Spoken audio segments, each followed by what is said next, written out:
It's that time once again. It's time for Tag Back. Twice in a row. The show where every week we take a look at another blaster from the past to see what it could offer us today in the present. It's not very often I find something that I've never seen before. I've been in the nerfing game for quite some time.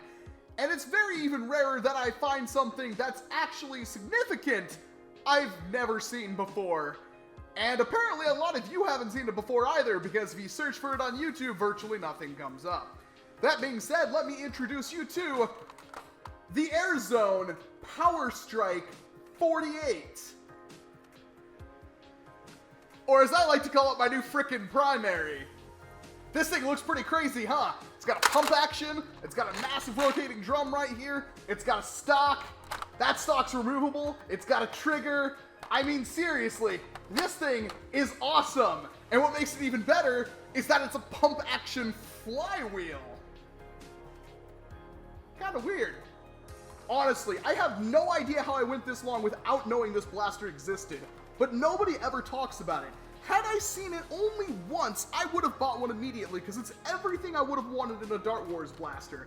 Heck, it's still everything I've ever wanted in a blaster, because it's kind of similar to a Quick 16, a little bit slower on the reload, but still, it's amazing. And I have Kyle Hewen, and I really hope I'm saying that name right, to thanks for even letting me know this thing existed, let alone sending it to me.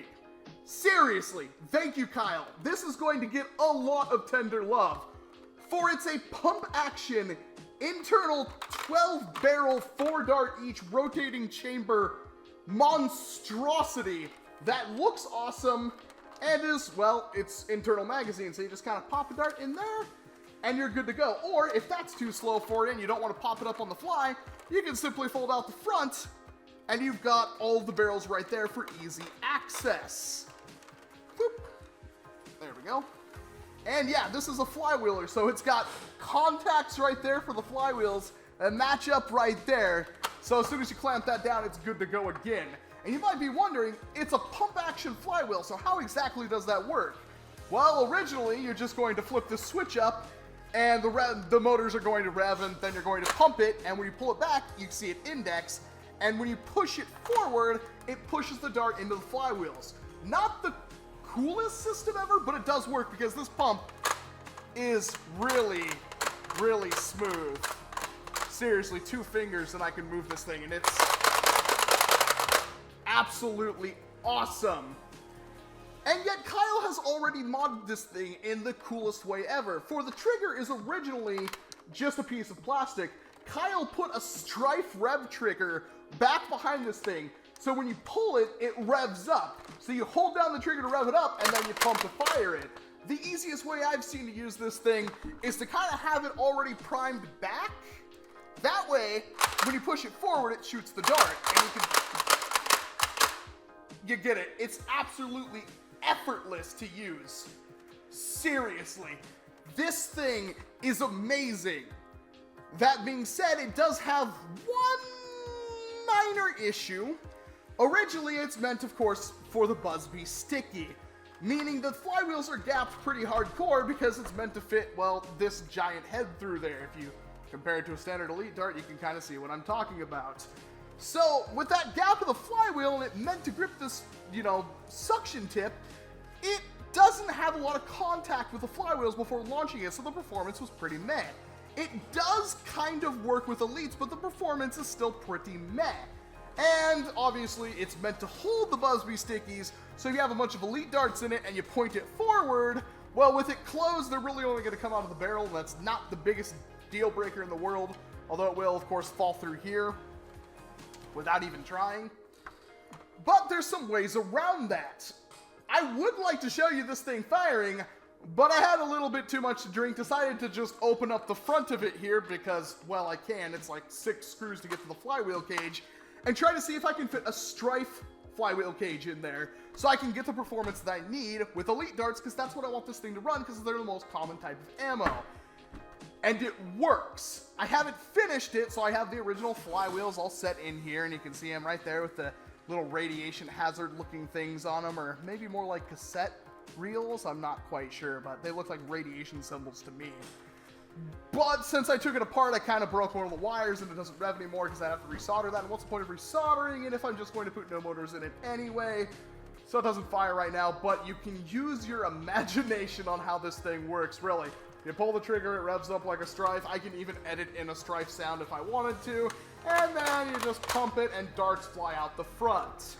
It might seem a little lame that you have to pump it to be a flywheeler, but if you're going to call this lame, then you should call the freaking Zeus incredibly lame, because that thing is literally, oh, we've got a spring in the magazine pushing darts against or balls in this case, against a plastic gate, and when you pull the trigger, it releases the gate, a ball flies in the flywheel, and there you go. Bob's your uncle, and the ball flies out.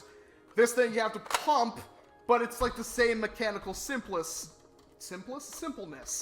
And yet, it still has this really cool indexing system. I'm not sure if this will show up on camera, but when you pull this back, these 3 teeth come up, and that's how it indexes the dart forward. So yeah, this thing indexes darts smoothly, it primes awesomely, it holds 48 darts, or, well, obviously you gotta take 1 out of each barrel, which is 12 times 3, which is what, 36? 36 is still a serviceable amount for something that you can effortlessly reload, and it's flywheel based, so technically I can get standard flywheel ranges, or if I wanted to, get some absolutely insane ranges with a LiPo worker flywheels and Rhino motors. So honestly, the sky's the limit with how good this thing could actually be, but still, a flywheeler that holds 36 darts without reloading and can effortlessly be reloaded on the fly, so I can very easily be using this in combat, tilt it over, shove darts down in there, or if I need to, really quickly open this up, sorry dart, open this thing up and just start dumping darts down the front of it, slam it down, I'm good to go. It does suffer a little bit from the whole, like, you know, it's a rotating barrel obviously, so I have to load them all evenly or I'm gonna have some blank shots. But with how fast this thing primes, it's not really an issue whatsoever. This thing was like 20 bucks when it came out, and it is utterly amazing, and the fact that nobody talks about it is almost criminal. Seriously, the AirZone Powerstrike 48 is an amazing blaster, and if you ever see one, buy it. Get it. I don't even like flywheels, and this thing blows me away. And if you're looking forward to it shooting elite darts, just stay tuned to the channel, because I'm going to be having that upcome really soon. I mean, I've already started on the mod itself. Just pull the flywheel cage out of here and put the other one in there. All I really need to do is wire it up and we're good to go. What do you think about the Powerstrike 48? Do you want one? Do you have one? Did you even know it existed? Let me know down in the comment boxes below what you think about it. And of course, if you like the fact that this thing even exists, go ahead and hit the like button.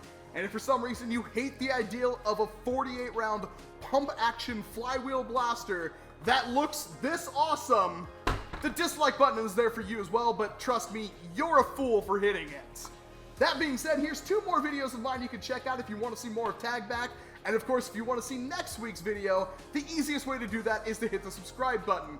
Every Monday I upload Tag Back, and every Monday you see something new. That being said, thank you very much for watching my video. I'm Walcom S7, and I hope to see you in an entirely different one.